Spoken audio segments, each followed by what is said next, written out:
Hi everyone, today we're going to be talking about how to prepare the suction unit. So here you'll see an example, not the Neptune like you saw on the OR video that we posted in class.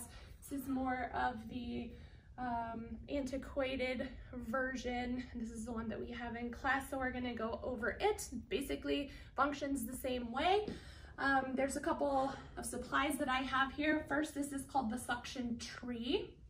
And this is a suction canister. So you'll see that two suction canisters are already loaded in here. This is a third one.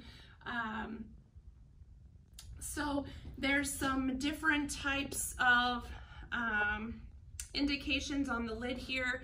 This one says ortho here for this spout. This one says vacuum, so we'll talk about what we connect to each of these things. This one says patient right here. So we're at the in-between cases. We would pull out the ones that are filled with fluid. We would either dump those out, or there's some sort of isolizer. That's like a powder that you can pour into the liquid that makes it a solid, and then it can be thrown in a red bag and disposed of that way. So what you would do is you would grab a new canister off from in the sub-sterile or wherever they're located. And this one that says vacuum right here, says vacuum, is where you're going to hook the vacuum hose. Now, in a real operating room setting, this would be hooked to a vacuum that was coming either off the ceiling or wherever. And then the first thing that you want to do is test the suction. So in order to test the suction, you want to make sure that all of these other little ports are closed except for the one that says patient. And on the side here, there's a little lever, and this says on here and off here. So if it's going this way, it's on. If it's this way, it's off. So if we were to turn it all the way this way, you should hear a suctioning sound. And when you put your finger here, you should be able to test the suction.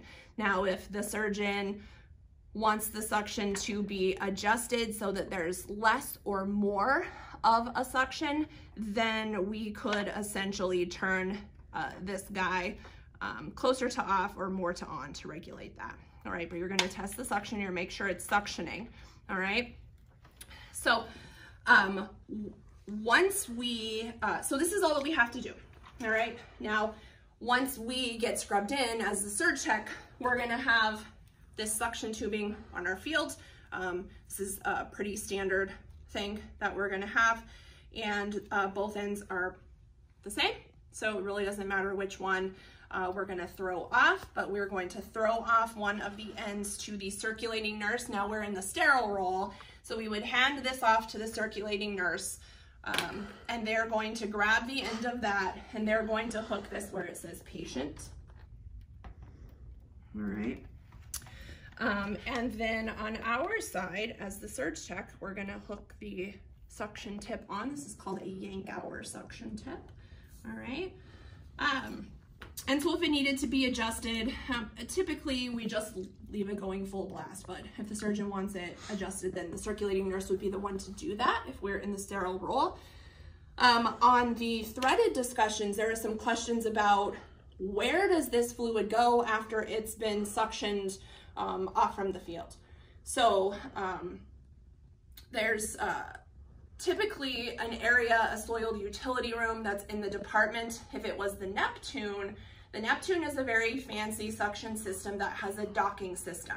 So the Neptune is on rollers. Between cases, you would roll it into that utility room.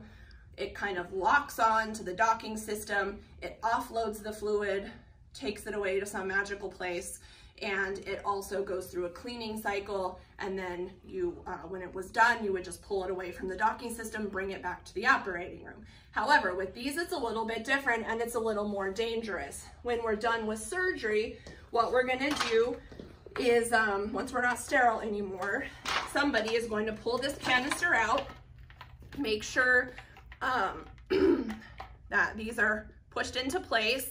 And in this area right here is where you would either go to the soiled utility room, and there's something called a hopper, kind of looks like a toilet, and you would dump this out, which is very dangerous because it could splash. So you want to make sure you have eye protection. Now, most facilities don't do this anymore. There is a second option that I mentioned, is like some powdered stuff in a little bottle that you can pour into here. It's called isolizer or solidifier, and it actually turns the fluid into a solid. And then this lid would be shut. It would be put into a red bag receptacle or a red bag trash bag. And red bag trash bags are for dirty, soiled, contaminated supplies.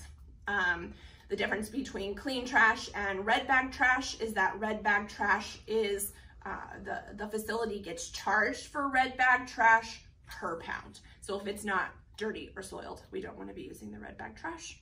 All right, that's it. Post your questions online. Thank you.